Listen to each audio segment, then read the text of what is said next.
Well, 1 week in, and we're ahead, albeit probably rather a little bit fortuitously. Arsenal coming back against Leicester obviously did us a favour, and the last-minute goal by Watford got us that score draw we needed at 4-1.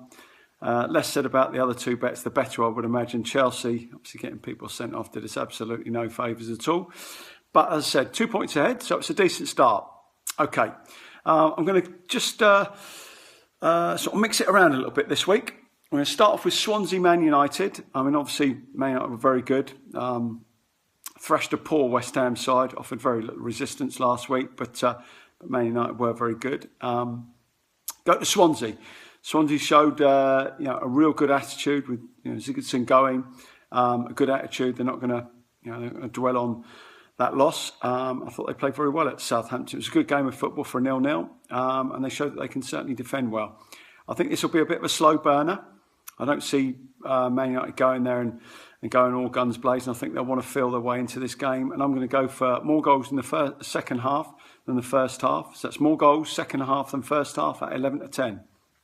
Next one, Bournemouth-Watford.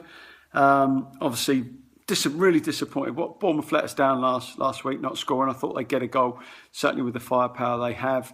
But at home, there'll be a different proposition. Watford away, not great. As you saw the other day, very, very open in their play, but got a real threat going forward. So I'm going to go over 2.5 goals in this Bournemouth-Watford game, 4-5. I think that's a decent bet. We move on to Burnley-West Brom. A couple of bets in this one. Obviously, Burnley did fantastically well last week. West Brom did what they always do, which is make life difficult for the opposition. Nicked a winning goal when they needed to. So a good start for them. I'm going to go for both teams to score. I think both teams are capable on their day in this one. Both teams to score at 17-20. And I'm going to go for a little bit of a niche bet here. A 1-1 at 11-2. 1-1 at 11-2. I don't see an awful lot between these two. Move on to Liverpool Palace. Obviously, ex-Liverpool player Benteke got a good record against them. To score at any time, watching Liverpool defend from free kicks and corners, at times beggars belief. So I'm going to go for Benteke, big, strong, come and attack the ball, got a good record up at Liverpool. Benteke to score at any time, which is 3-1. Okay, I think he can take advantage of the misunderstandings that we see every time Liverpool do have to defend dead ball situations. Move on to Saints against West Ham. Saints have obviously got a little bit of a problem scoring goals at home, which has continued on from last year. It's one of the main reasons why Claude Puel got sacked. Finishing 8th and getting to a cup final, I'm not sure you deserve to lose your job over that, but they got a really, really poor scoring record at home. That continued last week. However, I take them to break that this week.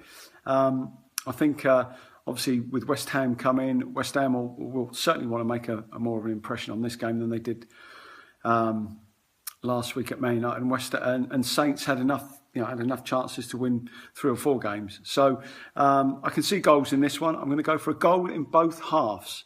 So obviously, it doesn't matter who scores them, but a goal in both halves, which is 4-5. I quite fancy that one. And to finish up with, I'm going to go for a treble. Obviously, the treble last week completely bombed. It was a bit of a punt in the dark because obviously we didn't have an awful lot to go on, but that completely bombed. So I'm going to go to the lower league, which has been going a little bit longer. I'm going to go for Charlton, Southend, and Coventry to win their respective games, and that's decently priced at 6-1. So that's our bets for this week.